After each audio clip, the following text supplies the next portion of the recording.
जय श्री राम सभी बच्चों को और पेरेंट्स को जो भी जुड़े हुए हैं हमारे साथ में।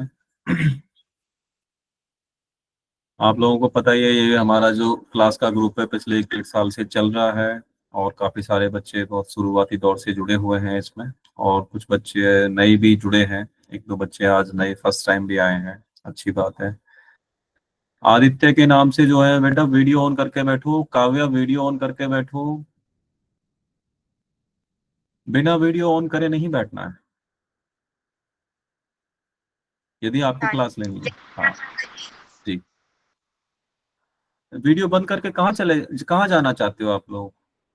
इतनी कंसंट्रेशन आप लोगों के अंदर नहीं है कि आप यदि आधा घंटे, यदि आप 15-20 मिनट आप जुड़े हैं तो कम से कम आप उतनी अटेंशन नहीं दे सकते?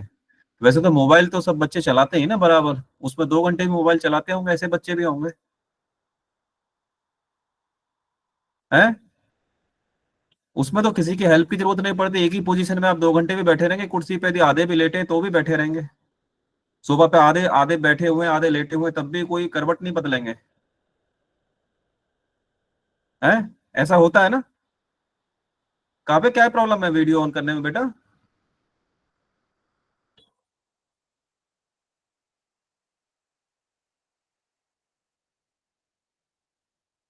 आप लोग आधा घंटे 1 घंटे एक डिसिप्लिन में नहीं बैठ सकते? बताइए मुझे। बैठ सकते हैं ना? उसमें पैसे लगते हैं क्या? ऐसा क्यों है? वैसे इतनी उथल पुथल क्यों लाइफ में मचा रखी है आप लोगों ने? आप लोगों को आपके पेरेंट्स ने मना किया हुआ वीडियो ऑन करने के लिए? बताइए मुझे।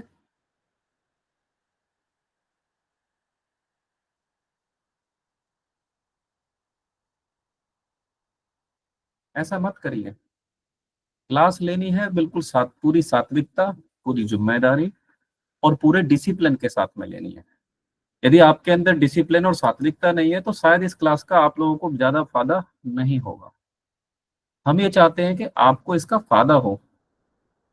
यहाँ पे क्लास खाली टाइम पास के लिए नहीं है, और टाइम पास के लिए ना आए, और टाइम पास के लिए जबरदस्ती ना जुड़े। बेसिकली इसमें इसमें जिम्मेदारी से जुड़े और अपनी ग्रोथ करें, अंडरस्टैंडिंग करें। आप लोग इसमें पार्टिसिपेट करें, अपनी नॉलेज का पार्टिसिपेशन करें, नॉलेज लें, नॉलेज दें भी बेसिकली। तभी तो कुछ चेंज आएगा। तो सबसे पहले तो क्लास में जुड़ने के प्रति आप लोगों की गंभीरता होनी चाहिए, जिम्मेदारी होनी चाहिए, और प्रॉपर तरीके से जुड़े। अच्छा लगेगा आप लोगों को भी, और तभी इसका बेनिफिट फायदा भी सभी को मिलेगा। ठीक है। और देखो, आज 3 बच्चे हमारे आज सेशन में, आज उनके थ्रू हम बात सुनेंगे। उन्होंने तैयारियां की हैं, जिसमें 3 बच्चे हैं। मैं तीनों के नाम बोलूंगा जैसे कि अलग अलग, लेकिन मैं आपको थोड़ा सा ब्रीफ कर देता हूँ।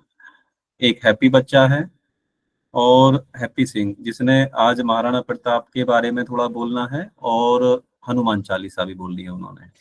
उसके बाद है दीपक ठाकुर, उन्होंने महाराणा प्रताप के से ही जुड़ी हुई एक हल्दी घाटी में जो युद्ध हुआ था उसके बारे में विवरण देना है। एक आस्था सोलंकी है, उसने जनरल मोटिवेशन के बारे में बात करनी। तो आप लोग सभी से रिक्वेस्ट है कि आप बने रहें, जिससे कि आपको जो भी चीजें हैं, जैसे सेशन के जब बाद में कुछ आपको क्वेश्चन पूछना है, बात करनी है, तो हम बात करेंगे। ये सेशन मैक्सिमम 1 घंटे तक चलेगा।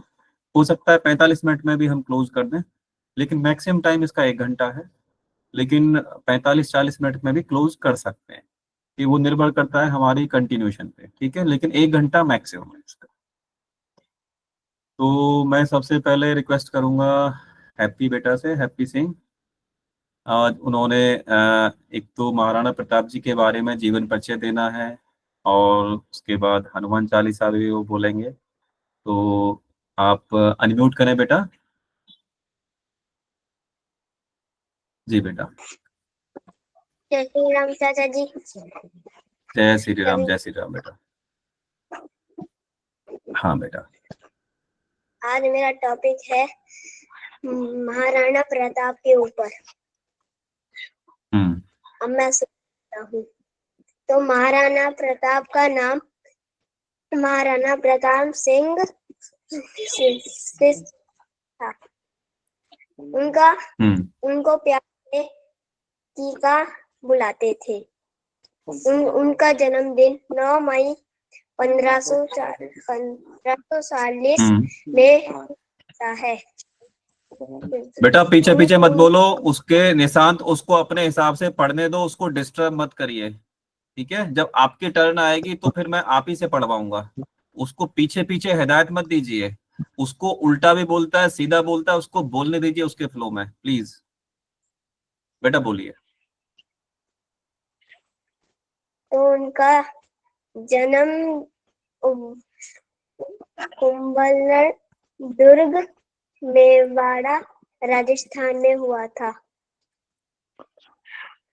उनकी जाति का नाम सनातन धर्म था और वो राजपूत की थी। और उनका पेशा राजा योद्धा था। उनकी लंबाई 7 फुट 5 इंच थी।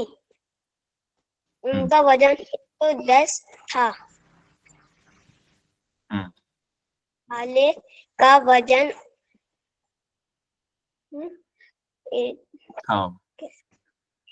81 किलो था।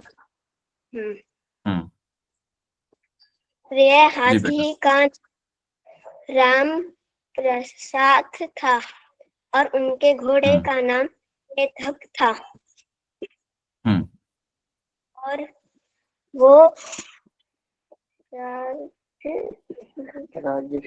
राज्याभिषेक फरवरी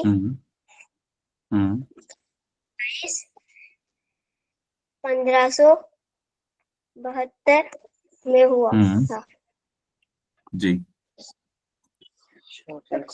शासनकाल उनका शासनकाल 1570 से 1597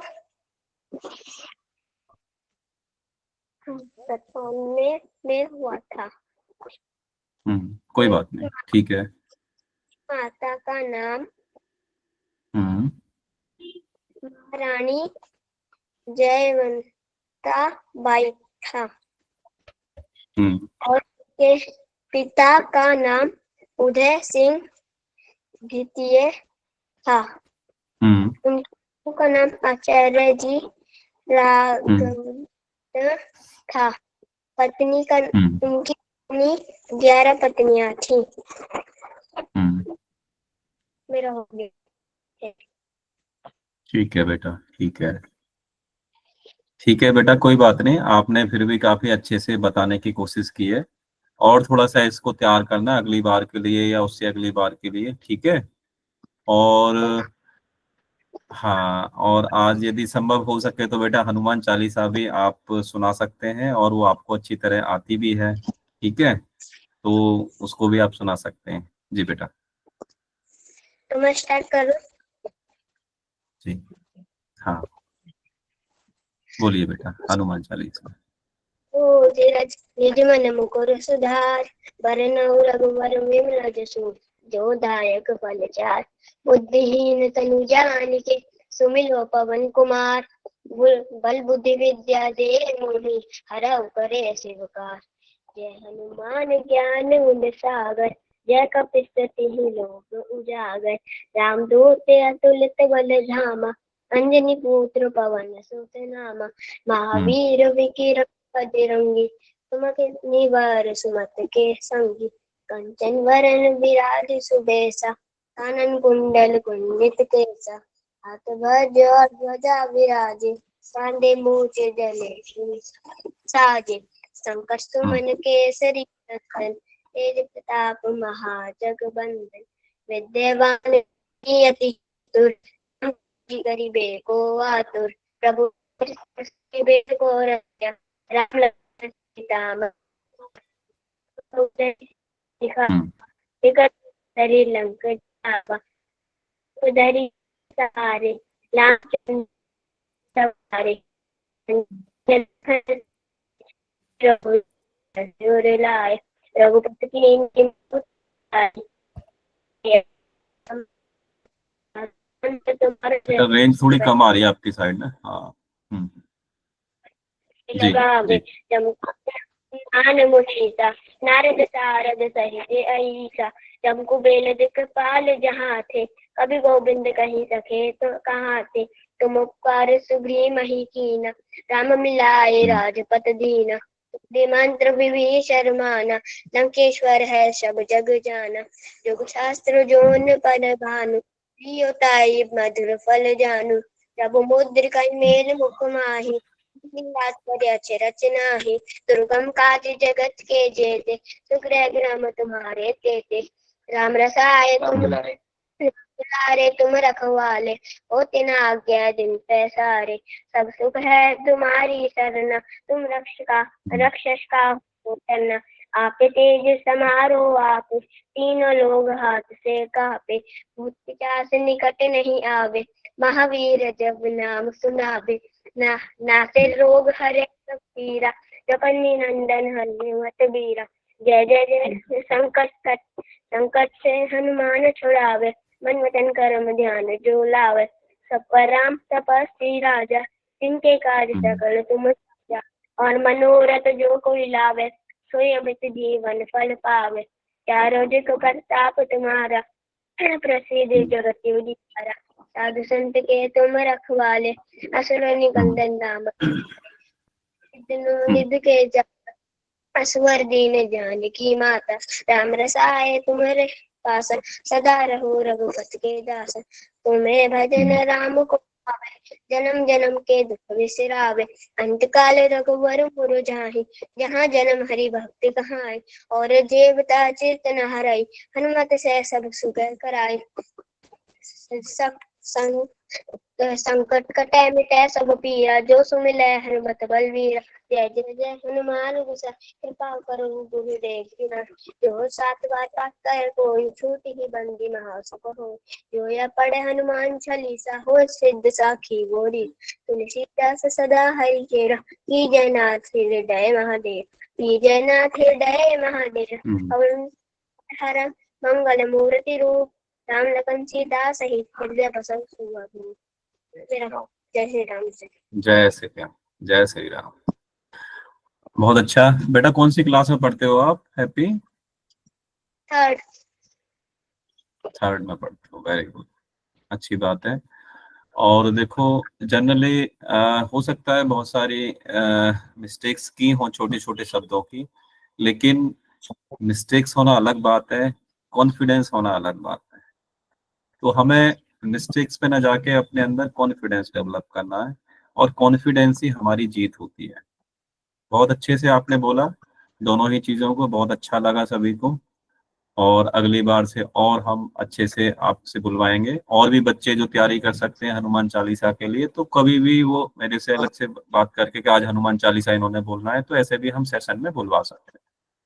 या किसी ने ग्रुप में रिकॉर्डिंग करके भेजी तो रिकॉर्डिंग करके भी भेज सकते हैं मुझे अलग से। ठीक है। और वैसे सबको आनी चाहिए हनुमान चालीसा, सभी बच्चों को। और पेरेंट्स की भी ये जिम्मेदारी है, जो बच्चे छोटे हैं उनसे हनुमान चालीसा का पाठ कराएं। और ये इसको हम अपनी पूजा पद्धति, डेली की पूजा पद्धति में इसको हम अपने मुखारबिंद से बोलें। और जितना हम बोल बोल के जब इसको हम पढ़ेंगे तो और अच्छे से याद होगी। और शब्दावली भी हमारी दुरुस्त होगी, मतलब ठीक होगी। जहाँ शब्दावली में, शब्दों में जहाँ पे ऊपर नीचे है या थोड़ा बोलने में जो उच्चारण होते हैं ना, प्रोनाउंसिएशन जिसको बोलते हैं, वो थोड़ा और इम्प्रूव होगा। बार बार बोलेंगे, याद भी होगा, इम्प्रूव भी होगा, और उसका एक लय भी बनेगी, और आपके अंदर एक उसका समावेश भी जाहिर होगा। फिर आप उसका अर्थ भी निकालेंगे, उसके बारे में समझेंगे, उसकी गहराई भी समझेंगे। धन्यवाद बेटा। मैं नेक्स्ट रिक्वेस्ट करूंगा दीपक ठाकुर से, वो महाराणा प्रताप जी से जुड़ी हुई एक युद्ध स्थली के बारे में बताना चाहेंगे, और जो और ऐड करना चाहें तो वो कर सकते हैं महाराणा प्रताप जी के बारे में। जी बेटा। जय श्री राम सभी को। जय श्री राम बेटा।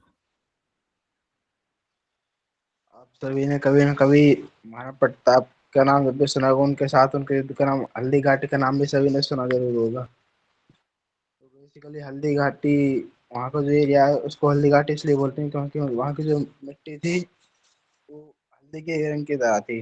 इसलिए उस वो जगह थी उसको हल्दी घाटी बोलते थे उसकी मिट्टी के रंग के कारण। हम्म। और महाराणा प्रताप जी ने जो हल्दी घाटी को ही युद्ध के लिए चुना, उसका एक रीजन था हम्म। कि हमारी उदयपुर की राजपूतों की सेना जो थी बहुत कम थी मुगलों की सेना के मुताबिक। हमारे पास हम्म। सेना थी 20,000 सैनिकों की, और मुगलों के पास थी 1 लाख की सेना, लगभग 80,000 का अंतर था। तो हम्म। इसलिए प्रताप जी के जो सेनापति थे हकीम खान सूरी, तो हम्म। उन्होंने उनको हल्दी घाटी चुनने के लिए बोला कि क्योंकि हल्दी घाटी का जो रास्ता बहुत पतला रास्ता था, वहां से तो पूरी सेना एक साथ नहीं आ सकती थी। और हम्म। इस युद्ध में महाराणा प्रताप का साथ, हमारे इतिहास में एक झूठ बहुत बोला जाता है कि जब हल्दी घाटी का युद्ध हुआ था, या जब देश में मुगल काल था, अकबर का काल था, तो महाराणा प्रताप सिर्फ अकेले लड़े थे। महाराणा प्रताप का किसी अन्य हिंदू शासक राजा ने जो साथ नहीं दिया, बल्कि एक बहुत बड़ा झूठ है, क्योंकि उस समय पर हम देखें तो महाराणा प्रताप के साथ बहुत बहुत जगह के राजा सामंत उनके साथ युद्ध लड़े थे, जिनमें से हमारे ग्वालियर के राजा राम सिंह तंवर थे, और भीलों के सरदार राणा कुंज सोलंकी, हम्म। और अपने राजा झाला मान सिंह, बहुत राजा ऐसे थे जिन्होंने महाराणा प्रताप जी का साथ दिया था युद्ध में। हम्म। और हल्दी घाटी का जो युद्ध बेसिकली बोलते हैं महाराणा प्रताप और अकबर के बीच में होता है, जबकि अकबर कभी राणा प्रताप के सामने कभी नहीं आया था। हल्दी घाटी के युद्ध में भी मुगलों की सेना का नेतृत्व राजा मान सिंह, जो खुद हम्म। हिंदू ही थे, हम्म। उन्होंने किया था। हम्म। और इस युद्ध में लगभग जब इस युद्ध में एक थे हमारे ग्वालियर के राम सातवर, जिनकी जिनके 3 पुत्र भी इनके इस युद्ध में उनके साथ थे। हम्म। और हम्म। जहाँ पे इन तीनों की मतलब इन्होंने इतना अपना शौर्य पराक्रम इतना दिखाया था कि इन तीनों जो युद्ध हुआ था, तो ये तीनों खुद अपने तीनों बेटे के साथ युद्ध में शहीद हो गए थे। हम्म। हम्म। रेंज थोड़ी कम आ रही है बेटा।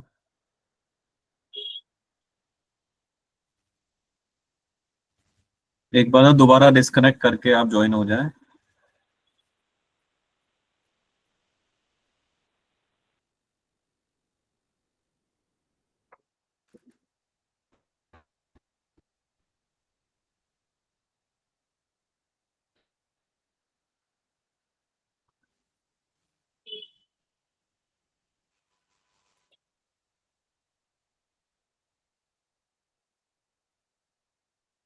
हाँ बेटा।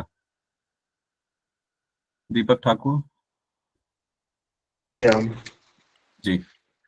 हम थे हाँ। तो जो ग्वालियर के राजा थे उनके 3 बेटों का उस जहाँ पे उनकी जो समाधि बनी है उस स्थान को आज भी रक्त तलाई बोलते हैं, क्योंकि वहां पे इतना ज्यादा रक्त भर गया, रक्तपात हुआ था।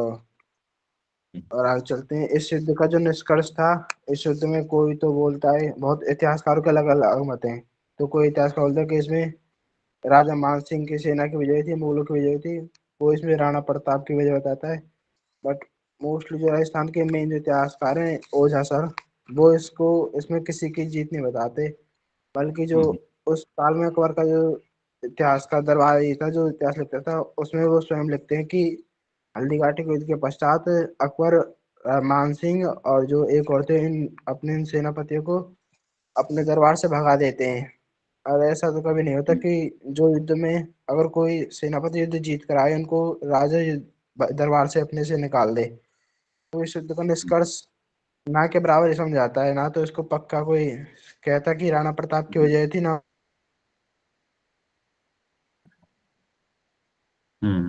रेंज का थोड़ा इशू है आपकी साइड बेटा।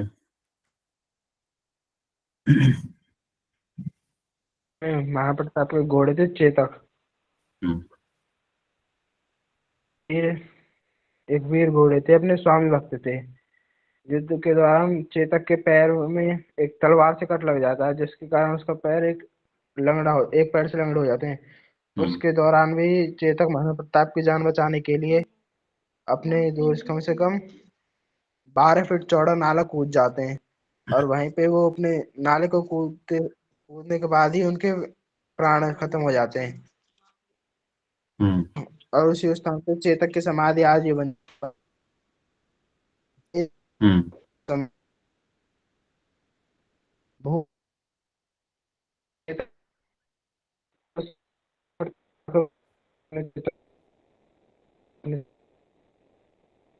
बेटा रेंज कम आ रही है आपकी साइड। ठीक है, चलो कोई बात नहीं। थोड़ा सा रेंज, या तो उस जगह से लोकेशन थोड़ा सा मैच करो कि जो थोड़ा रेंज प्रॉपर आए। नेक्स्ट स्टूडेंट ले लेते हैं, कोई बात नहीं बेटा। ठीक है, फिर भी आपने काफी अच्छा एक्सप्लेन किया, और थोड़ा सा नेटवर्क की वजह से आपको कंटिन्यू नहीं कर पाएंगे। ठीक है। नेक्स्ट स्टूडेंट है हमारे आस्था सोलंकी। उन्होंने एक जनरल मोटिवेशन के लिए आज बताना है। उनका टॉपिक जनरल मोटिवेशन को लेके है। आस्था बेटा, जय श्री राम। जय श्री राम। मेरा नाम आस्था जय। है और मैं आज कुछ थॉट्स बताने वाली हूँ जो सनातनियों के बीच में यूनिटी को कैसे मेंटेन करके रखें उनके बारे में। जी तो बेटा। मैं शुरू करती हूँ। हम्म। पहला, जिनके भीतर वचनबद्धता नहीं होती वो केवल एक जिंदा लाश की तरह होते हैं, क्योंकि हम्म। यह उन लोगों के पास होती है जिनका जमीर जिंदा होता है। हम्म। दूसरा, यदि हमको सनातन धर्म के प्रचार और रक्षा के लिए अपने सनातनी भाइयों को एकत्रित करके कार्य करना है, तो हमको किसी भी प्रकार की आलोचना और असमंजस से बाहर आना होगा। हम्म। तीसरा, दूसरों के प्रति आलोचना की भावना और अपने अंदर की झिझक सनातनी समाज की एकता में बाधक सिद्ध होती है। जितना हम्म। हो सके हमको इससे बचना चाहिए। चौथा, correct। हम अपने स्वाभिमान को अहंकार में ना बदलने दें, क्योंकि अहंकार सनातनी एकता का सबसे बड़ा बाधक है।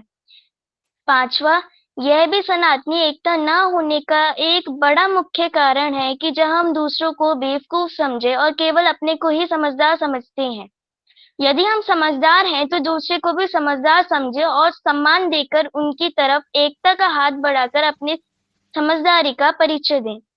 छठा, जब कोई काम हमारे धर्म के प्रचार और धर्म रक्षा से संबंधित हो, तो हमारे हम्म। व्यक्तिगत मतभेद अथवा झगड़े सामने नहीं आने चाहिए, क्योंकि यह भी हमारे समाज की एक मुख्य समस्या है जिसके कारण सनातनी एकता नहीं हो पाती। हम्म। सातवां, हम्म। किसी कार्य को करने की दो वजह होती है। पहली मजबूरी, दूसरा शौक। यदि हम मजबूरी में करेंगे तो अपने स्वाभिमान से समझौता करने पड़ेगी, और यदि शौक हम्म। में करेंगे तो स्वाभिमान के साथ काम भी मजबूती के साथ होगा। आठवां, करेक्ट। सनातन धर्म की सबसे पहली सीढ़ी यह है कि हमको झूठ नहीं बोलना चाहिए, और सच बोलने से बचने भी झूठ बोलने के बराबर ही है, क्योंकि झूठ हम्म। बोलना हमको गैर जिम्मेदार बनाता है और यह हमारे सनातन के विरुद्ध है। नौवा, हम्म। आत्मा हमारे शरीर के अंदर है और अपनी रक्षा हमारे शरीर का कर्तव्य है, किसी और का नहीं। हम्म। इसलिए आत्मरक्षा के लिए लड़ना या लड़ाई में मदद करना हम सभी की जिम्मेदारी है, क्योंकि यह भी हमारी सनातन का एक महत्वपूर्ण हिस्सा है। 10वां, हम्म। यदि हम एक सनातनी होने के नाते दयावान व्यक्ति को हैं, तो इसका मतलब यह नहीं होता कि हम अपने आप को कमजोर समझें और अपनी क्षमता की ही भूल जाएं।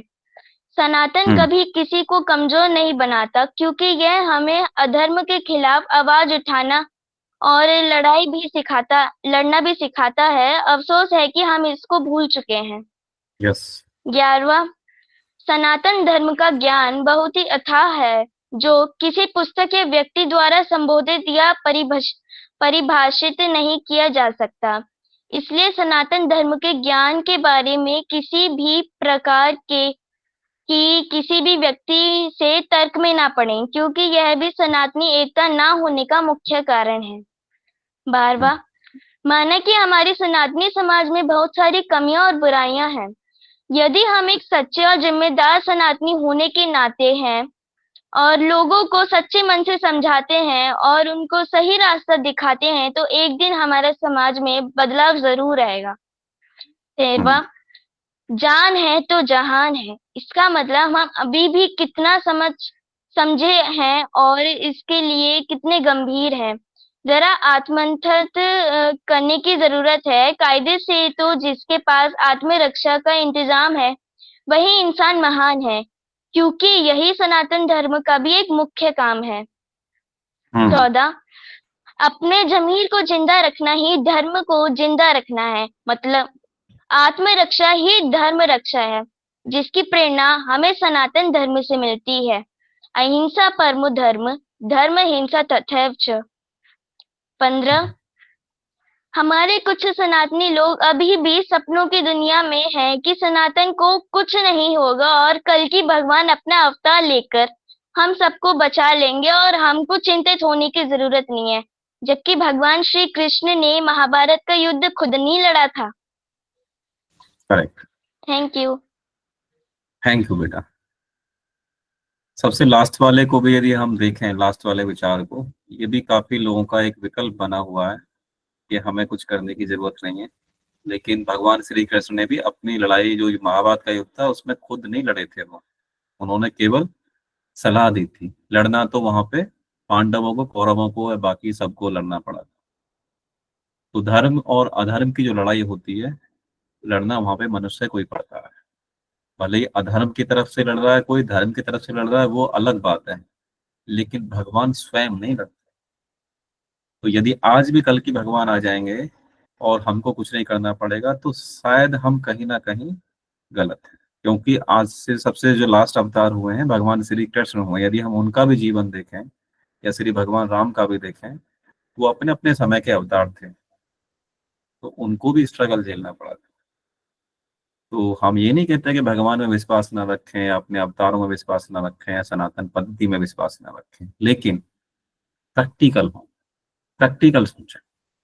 प्रैक्टिकल रहेंगे, प्रैक्टिकल सोचेंगे, तो शायद हम इस प्रैक्टिकल इस भौतिक जो जीवन है, जो हमारा ये फिजिकल मतलब लाइफ है, जो आज की फिजिक्स में हम रह रहे हैं, तो इस दुनिया को हम फिजिक्स बोलते हैं, पूरा भौतिक वो बोल देते हैं, वायुमंडल, एनवायरमेंट। तो इसमें प्रैक्टिकलिटी के साथ ही हमें सोचना चाहिए, जो साइंटिफिकली प्रूवन में ध्यान में रखना है। और सभी बच्चों का आज अच्छा रहा और अच्छा भी लगा। और दीपक ठाकुर कुछ कहना चाहते हैं आप बेटा? सर हम पहले तो सभी से माफी चाहेंगे कि नेटवर्क की वजह से मेरी पहले आवाज नहीं आ रही थी। बाकी मैं कहना चाहता हूँ कि यदि मेरी बाद में किसी कोई प्रश्न हो, मेरी नेटवर्क की वजह से मेरी बात समझ नहीं आई हो, तो मुझसे प्रश्न पूछ सकता है। बाकी मैं हैप्पी ने भी यार बहुत इसको अच्छा बोला था अगले, महान। हाँ हाँ कोई बात नहीं, अगली बार इसको आप कंक्लूडेड करना अच्छे से, और एक ही इसको पूरा आप हल्दी घाटी से लेके वहां तक का पूरा आप प्रारूप बनाना, ठीक है? और प्रॉपर, कोई बात नहीं, ऐसा कुछ नहीं जो निकल गया तो निकल गया, कोई बात नहीं। अभी हम इसको, हम ऐसा नहीं किसी सब्जेक्ट को रिपीट नहीं कर सकते। आप एक चीज मुझे बताइए, जल्दबाजी में बिल्कुल नहीं रहना है। ये हमारा सनातन है, इतने टाइम से चल रहा है, हमारी इस पद्धति है, हमारा इतिहास है, हमें पढ़ना है पूरे धैर्य के साथ में। 4 बार भी यदि हमें महाराणा प्रताप जी पे सेशन करना होगा तो करेंगे ना, क्या दिक्कत? मानते हो नहीं मानते? जब तक हमारा उस पर एक कंक्लूजन ना हो, जब तक हमारी समझ में ना आए, बच्चों की समझ में ना आए, तो हम अलग अलग माध्यम से, अलग अलग बच्चों के माध्यम से भी कराएंगे। जिसकी जिसकी तरफ में नेटवर्क अच्छा होगा उनसे करा देंगे। आपकी तरफ यदि नेटवर्क का इशू रहेगा तो किसी ऐसे बच्चे को छांट लेंगे जिसकी तरफ नेटवर्क अच्छा होगा, तो वो उस पे बोल सकता है।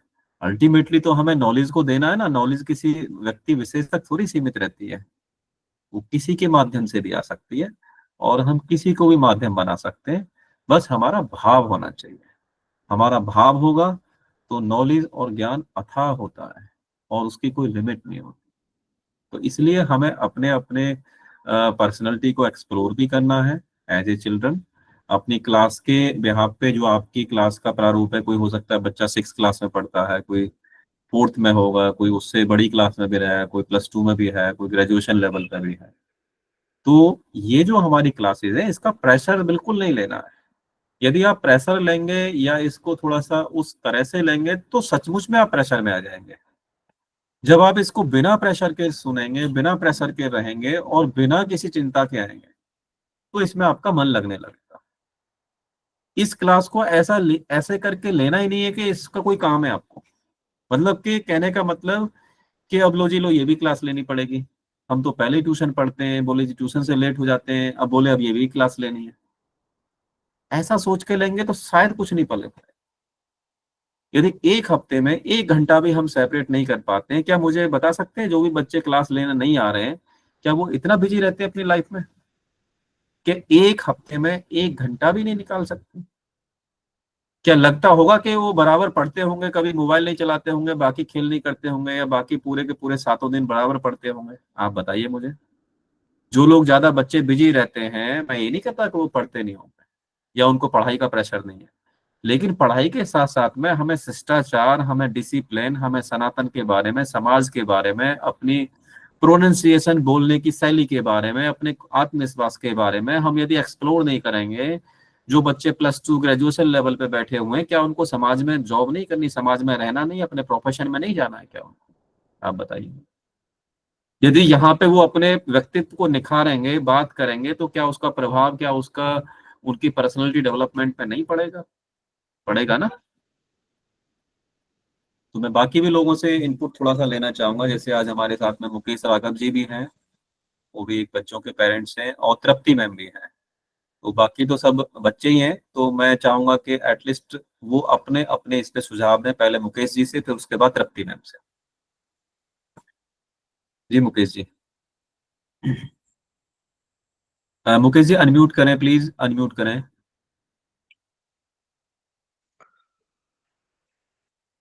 मैं जी कह रहा हूँ सर अगली बार बोलूंगा मैं, आप कंटिन्यू रखें ठीक सर। है, ठीक है। मैं रिक्वेस्ट करूंगा तृप्ति मैम से। तृप्ति मैम, यदि आप कुछ बच्चों के समक्ष रखने चाहें, आज आप ऐसे फर्स्ट टाइम आई हैं, बाकी हमारे सनातन ग्रुप से आप जुड़ी हुई हैं, तो मैं चाहूंगा कि बच्चों को कुछ और जैसे आज फर्स्ट टाइम भले ही आप आई हैं, एटलीस्ट यू है, मतलब आप अंडरस्टैंडिंग है आपको वो लेवल पे कि बच्चों को और क्या हम थोड़ा सा किस तरह से हम चल रहे हैं, या किस तरह से इसको और बेटर कर सकते sir thank you so much. हैं। जी मैम। वीडियो थोड़ा सा ऑन नहीं करूँगी क्योंकि यहाँ पे नेटवर्क का इशू है थोड़ा। जी मैम। ओके। जी मैम, नो तो इशू। सभी बच्चों को नमस्कार। और नमस्कार। आप जो कर रहे हैं ये सब सोलंकी सर के एडवाइस से और आपके पेरेंट के हेल्प से ये जी सब मैम। जो आज का मीटिंग हो रहा है या आपका अपना रेगुलर जो हर सैटरडे होता है हर टॉपिक पर, ये बहुत अच्छी बात हम्म। है सनातन धर्म के लिए कि अभी से बच्चे जुड़ जाए बचपन में तो वो अच्छी तरह से धर्म को हम्म। समझ सकेंगे। हम्म। और पेरेंट्स से यही रिक्वेस्ट है कि थोड़ा सा ध्यान दे अपने बच्चों को जुड़ जाने के लिए सपोर्ट करे, उनको हम्म। रिमाइंड करे। एक क्योंकि वो बच्चे बच्चे छोटे हैं तो उनको वो नहीं होता है ज्ञान, थोड़ी हम्म। समझ कम होती है। तो उनको पेरेंट्स की रिस्पॉन्सिबिलिटी है कि थोड़ा-सा पुश अप करें उनको क्लासेस अटेंड करने के लिए। हम्म। जो अपने रेगुलर मीटिंग होती है, हर एक टॉपिक पे जो बच्चे बोलते हैं, उससे भी हम्म। नॉलेज मिलता है। ज़रूरी नहीं है कि अपना बच्चा जुड़ जाए तो वही उसका ही क्या बोलते हैं, वो लेक्चर दे या किसी टॉपिक पे बात करे, ज़रूरी नहीं है ऐसे। जो भी बात करता है, जो भी बच्चे देते हैं अपने हम्म। सुझाव या जो भी लेक्चर होते हैं, वो उससे भी बहुत कुछ सीखने को मिलता है। हम्म। और इसका एक प्लस पॉइंट है, ये अभी ऑनलाइन चल रहा है, तो ये अगर बच्चे स्पीच भी देना चाहते हैं किसी एक टॉपिक पर तो अच्छी बात है क्योंकि उनका कॉन्फिडेंस लेवल भी बढ़ेगा कि चार चाहे वो यस। ऑनलाइन हो, 4 लोगों के सामने कैसे बात करना चाहिए, किस तरीके से, हम्म।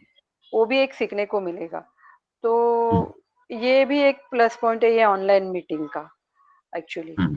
तो ये सब पेरेंट्स ने ये सब भी बात ध्यान में रख के ज़्यादा से ज़्यादा बच्चे जुड़ जाएँ इस हम्म। मीटिंग के लिए एवरी सैटरडे तो बहुत ही हम्म। अच्छा रहेगा। और मैं कांग्रेचुलेशंस देती हूँ बच्चों को और ऑल द बेस्ट। जो बच्चे इतने मेहनत करके टॉपिक पे जो भी टॉपिक को सिलेक्ट करते हैं, वो मेहनत करके उस पे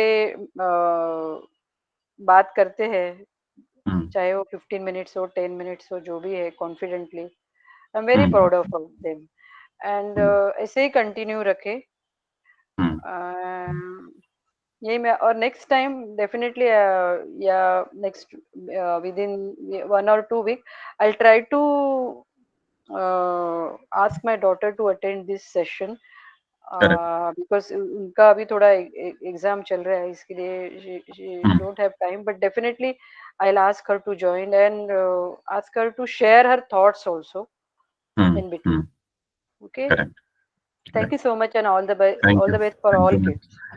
करेक्ट। और आपका बहुत बहुत धन्यवाद मैम, आपने काफी सारी चीजें काफी बिल्कुल सेलेक्टेड वे में बोली हैं और काफी प्रभावशाली बोली हैं। नो डाउट के बच्चों को अपने पेरेंट्स की जिम्मेदारी लेके बच्चों को इन्वॉल्व कराना है, इंश्योर करना है, गार्जियन को, बच्चों को, सॉरी गार्जियन को, पेरेंट्स को, जो भी बच्चों के ऊपर है, तो हमें सही चीज से जुड़ना है, गलत चीज है तो उससे क्विट हो जाना है। यदि अभी कुछ बच्चे को देखो, दोनों ही ऑप्शन सबके पास होते हैं, सही के साथ जुड़ना है, गलत से क्विट हो जाना है। कुछ बच्चे पेरेंट्स जुड़े हुए हैं ग्रुप में, अब वो यही डिसाइड नहीं कर पा रहे हैं ये ग्रुप ठीक है गलत है, जुड़े हुए हैं लेकिन क्लास में नहीं आते। हम ये भी ना डिसाइड कर पाए, अच्छे बुरे का मानना भी यदि डिसाइड ना कर पाए, तो हम कहीं ना कहीं बहुत सुप्तावस्था में है। सुप्तावस्था मतलब स्लीपिंग मोड में है, और स्लीपिंग मोड सबके लिए हार्मफुल है, हमारी आज की पीढ़ी के लिए भी और हमारी कल की पीढ़ी के लिए। पीढ़ी तो आती रहेंगी ना, पीढ़ियां थोड़ी बंद होने वाली हैं।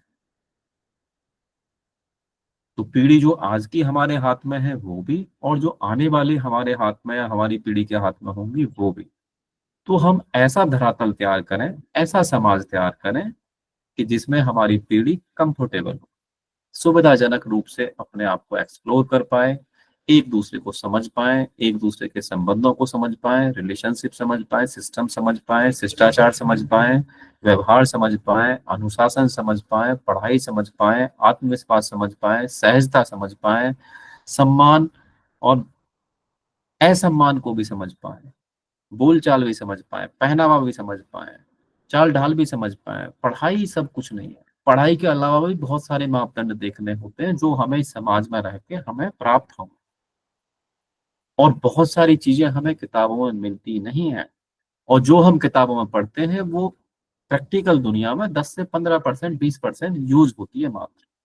और हम ये मान लेते हैं कि हमारा बच्चा अच्छे नंबर ला रहा है, बस यही सफिशिएंट है, यही दुनिया है। तो वो कहीं ना कहीं तक गलत है। बच्चों को काबिल बनाना है। यदि किताबों से बच्चे काबिल बन जाए फिर तो पेरेंट्स को देखने की जरूरत ही ना पड़े, बस किताब पकड़ा दिए महंगी महंगी और बच्चों को स्कूल भेज दीजिए, आपकी ड्यूटी खत्म। ऐसे ही सोच लेते हैं बहुत बहुत सारे पेरेंट्स के, हम तो डीपीएस में पढ़ा रहे हैं, हम बहुत बड़े स्कूलों में पढ़ा रहे हैं, हमको करने की जरूरत ही नहीं है कुछ। लेकिन वहां भी बच्चे डिप्रेशन का शिकार हो जाते हैं, वहां भी बच्चे दूसरे पड़ावों पे चले जाते हैं। नहीं होता क्या? मेंटल लेवल किसी दुकान पे नहीं मिलेगा, वो मेंटल लेवल घर से डेवलप किया जाएगा। और वो बच्चों के साथ में पेरेंट्स की अटैचमेंट बहुत मायने रखती है। अब पेरेंट्स के पास टाइम कितना है कितना नहीं है, कैसे मैनेज करना, this is the totally call from the parents side. Parents का अपना कॉल है। मैं सभी के पेरेंट्स की रेस्पेक्ट करता हूँ, डिसरेस्पेक्ट और बच्चों की भी रेस्पेक्ट करता हूँ, लेकिन उस इस चीज को उस आधारभूत मतलब उस बेस पे जाके समझें कि एटलीस्ट इसका बेस क्या है, और हमें इस बेस की सचमुच में जरूरत है कि सचमुच में हमें आत्मविश्वास चाहिए, सेल्फ कॉन्फिडेंस जिसको बोलते हो आप लोग, या हमें बोलना आना चाहिए, या हमें बात करनी आनी चाहिए, क्या इसकी जरूरत है या नहीं है? नहीं, बच्चों को लगता होगा कि हम जो सिखा रहे हैं क्या इसकी सचमुच में जरूरत है। यदि इसकी जरूरत है तो हम इसमें पार्टिसिपेट करें, भाग अदा करें अपना, और इसको और बेटर बनाएं, और आप सब्जेक्टिव नॉलेज लेके आए। कोई भी बच्चा बोल सकता है, मेरे को अलग से मैसेज डाल सकता है, सबका नंबर मेरे मतलब मेरा नंबर सबके पास है, ग्रुप में है ये, तो कोई प्रॉब्लम नहीं है। और हम चाहेंगे कि हर बच्चे के साथ में हम गेट टुगेदर करें, हर बच्चे से हम इनपुट लें, हर बच्चे के टॉपिक हों, चाहे वो बच्चा बड़ा है या छोटा है वो मायने नहीं रखता। कोई पोयम भी बोल सकते हैं, कोई जनरल टॉपिक भी बोल सकते हैं, सामाजिक चीज को भी लेके बैठ सकते हैं, कोई ऐतिहासिक घटना भी बोल सकते हैं, कोई शिष्टाचार या व्यवहार के बारे में बोल सकते हैं, किसी अच्छी आदत के बारे में भी बोल सकते हैं, किसी और प्रणाली या सनातन पद्धति या पूजा पाठ पद्धति के बारे में बोल सकते हैं, कोई गीता का श्लोक या गीता का ज्ञान भी बोल सकते हैं, कोई आप जो हमारे गायत्री मंत्र है, जो हमारी कविताएं हैं, हनुमान चालीसा है, कोई धार्मिक भजन है, वो भी बोल सकते हैं। लेकिन क्या बोलना है, क्या नहीं बोलना है, क्या बोल सकते हैं, क्या नहीं बोल सकते हैं, वो मायने नहीं रखता। ये मायने रखता है कि आप बोल सकते हैं। आप कितना सही बोलते हैं, कितना गलत बोलते हैं, ये भी मायने नहीं रखता। कितनी आप करेक्ट इंफॉर्मेशन देते हैं, कितनी आप सही इंफॉर्मेशन दे पाते हैं, या कितनी चीजें आप सही बता पाते हैं, ये भी मायने नहीं रखता। मायने ये रखता है कि एटलीस्ट आप किसी चीज को एक्नॉलेज कर रहे हैं, किसी चीज पे आप तैयारी कर रहे हैं, किसी चीज कर पा रहे हैं, किसी चीज पे आप डिसीजन ले पा रहे हैं, किसी चीज पे बैठ तो पा रहे हैं 10 मिनट के लिए, और उस 10 मिनट के लिए आप 2 घंटे, हो सकता है 1 घंटे आप तैयारी भी कर रहे होंगे। यही आपको एक डिसिप्लिन भी सिखाती है, आपके अंदर एक आत्मविश्वास भी इससे आएगा। तो अपने आप को एजुकेट करना है, प्रेशर बिल्कुल नहीं लेना कि सैटरडे की क्लास का प्रेशर लेना है। यदि सब बच्चों को, यदि मैंने कैलकुलेट किया था, यदि हर बच्चा भी क्लास देगा तो कम से कम 1-1.5 महीने बाद नंबर आएगा दूसरे बच्चे का। 1 महीने में जाके आपका नंबर आएगा, उससे पहले नंबर नहीं आएगा। 1 महीने में क्या हम 10 मिनट के लिए तैयारी नहीं कर सकते? हर बच्चा कर सकता है। यदि 1 महीने में आपका नंबर आएगा तो एक बच्चा 10 मिनट की तैयारी नहीं कर सकता, और महीने में उसका टर्न आएगा, कम से कम महीने 1.5 महीने में जाके टर्न आएगा। आप लगाइए, कर सकते हैं। और चीजों को और अच्छे से और सात्विकता के साथ में और जमीनी स्तर के साथ में पेरेंट्स भी उस चीज को और इलोबरेट करने की कोशिश करें। बच्चों के अंदर अटैच्ड हों पेरेंट्स, बच्चों के अंदर इंसर्ट हो, बच्चों को एडजस्ट करें, क्योंकि बच्चों के अंदर जो चीजें डालनी है, जो पेरेंट्स का बहुत बड़ा रोल है। स्कूल का अपना रोल है, टीचर्स का अपना रोल है, लेकिन पेरेंट्स का भी अपना रोल है। तो ठीक है, आज समय भी हो गया है। बाकी किसी बच्चे ने कुछ पूछना है, बात करनी है तो कर सकते हैं, फिर मैं सेशन को क्लोज करूंगा। आज के सेशन को हैंड रेज कर सकते हैं, किसी ने अपनी कोई बात पूछनी है, बात करनी है। लेकिन हाँ, मैं इतना जरूर बोलूंगा, कोई भी बच्चा अपना टॉपिक लेके आ सकता है, लेकिन एक दिन पहले एटलीस्ट बताएं। एक दिन पहले भी ना बताएं तो एटलीस्ट सुबह को बताएं। सुबह को भी ना बता सके तो दोपहर बाद तक बता दें। और यदि सपोज करो आपने दोपहर बाद बताया या 5 बजे तक आपने बताया सैटरडे को, और ऑलरेडी 3 बच्चे लाइन अप हो चुके हैं, मान लेते हैं, तो आपका अगले सैटरडे नंबर आ जाएगा। उससे पहले आपने बता दिया कि 3 बच्चे फाइनल नहीं हुए, 4 बजे तक आपने बता दिया, 5 बजे तक आपने बता दिया, तो आपका उसी सैटरडे को नंबर आ जाएगा। सपोज करो आपने प्लान किया कि आपने सेम सैटरडे लेना है, और आप किसी कारणवश बच्चे पूरे हो गए, 3 या 4 बच्चे हो गए मान लेते हैं, तो आपका अगले सैटरडे नंबर आ जाएगा। क्या फर्क पड़ेगा उस चीज से? और आपको लगेगा कि नहीं इसी सैटरडे बोलना है, कुछ ऐसा स्पेशल होगा, तो उस सैटरडे भी मैनेज करा दिया जाएगा, 4 बच्चे भी करा दे सकते हैं। लेकिन मेरा एवरेज जो है सोचने का नजरिया 3 बच्चों का है, कि एटलीस्ट एक सेशन में हम 3 बच्चे एटलीस्ट रखें, 4 भी कर सकते हैं। लेकिन उसके लिए आप लोगों को प्रोएक्टिवली, मतलब कि पहले से बताना है, पहले से इन्फॉर्म करना है, बात करनी। अभय राघव के नाम से हैंड रेज है, आप कुछ कहना चाह रहे हैं? खुशी? हाँ, सभी को जय श्री जी राम। बेटा, जय श्री राम। मैं ये बोल रही थी आज का सेशन सभी ने अच्छा किया, मतलब तीनों ने। बट मैं ये कहना चाहूंगी कि जैसे आज इसने हैप्पी ने बोली थी हनुमान चालीसा, ये हर क्लास में बोली जाए स्टार्टिंग में। हम्म, हम्म। मतलब जब भी सेशन हो तभी स्टार्टिंग में सबसे पहले हनुमान चालीसा बोली जाए, उसके बाद कोई भी सेशन शुरू किया जाए। ठीक है, कर सकते हैं इसको भी। और मैं चाहता हूँ कि जो बाकी बच्चे भी जो हनुमान चालीसा जिन पे नहीं आती, वो भी अपने घर में प्रैक्टिस करें, और इसको हम बोल सकते हैं, जिससे कि बच्चों के अंदर फ्लो भी आएगा, और जो हमारी प्रोनाउंसिएशन है, उच्चारण करने की जो क्षमता है, वो भी बढ़ेगी। बिल्कुल अच्छा सा जवाब है आपका, इसको कर सकते हैं। और बच्चों के अंदर वो भाव आएगा, और पेरेंट्स को थोड़ा सा और उस पर फोकस करके अपने बच्चों को इंश्योर करना है कि वो टाइम पे क्लास आ पा रहे हैं, नहीं आ पा रहे हैं। और बच्चों को जो सेशन मिलते हैं या सेशन जो लेना चाहें, वो मेरे से डायरेक्ट बात करके सेशन ले सकता है, या अपना भी सेशन आप अपनी पसंद का भी कुछ लेके आ सकते हैं। ये जरूरी नहीं है कि मैं ही सेशन आप लोगों के लिए डिसाइड करूंगा, और बहुत सारे सेशन बच्चे ही डिसाइड करते हैं। दोनों ही ऑप्शन है, ऐसा ऑप्शन नहीं है कि सारे सेशन मेरी तरफ से बच्चों को जाते हैं, बच्चे भी खुद डिसाइड करते हैं। और मैंने इतनी सारी कैटेगरी आपको बता दी है कि किसी भी कैटेगरी में आप रख सकते हैं, लेकिन अपने अंदर की झिझक, अपने अंदर की हेजिटेशन, अपने अंदर का विश्वास, उसको ऊपर लेके आना है। हेजिटेशन, झिझक से ऊपर आना है और अपने लिए बोलना है। और ये सेशन जितने भी हैं रिकॉर्डेड हैं, आपकी जितनी ये सारी स्पीच है यूट्यूब के चैनल पे भी जाएगी, ये भी ध्यान रखना। तो आपका ये सब रिकॉर्डिंग है सारा कुछ, तो आप बोले, सेशन दें, जिम्मेदारी से दें, अच्छे से अच्छे आप अपने आप को तैयार करके रखें, लेकिन बहुत ज्यादा प्रिसाइज होने की जरूरत नहीं है, बहुत ज्यादा आपको कैलकुलेटेड होने की जरूरत नहीं है। ज्यादा कैलकुलेशन आपको वीक बना सकती है। थोड़ा फ्लेक्सिबल रहें, फ्लेक्सिबल रहेंगे तो ज्यादा अच्छा डिसीजन ले पाएंगे, फ्लेक्सिबल रहेंगे तो प्रेशर कम फील करेंगे, ज्यादा कैलकुलेटेड रहेंगे तो प्रेशर ज्यादा फील करेंगे, और कोई भी काम प्रेशर में अच्छा नहीं होता है। ठीक है, चलो आज का सेशन हम क्लोज करते हैं। सभी का बहुत बहुत धन्यवाद, सभी बच्चों का, सभी पेरेंट्स का, सभी को शुभ रात्रि, जय श्री राम, हर हर महादेव। बहुत अच्छा लगा, धन्यवाद शिवरात्रि सभी का, सर, हरे शुभ कृष्णा। रात्रि, हरे जय श्री राम।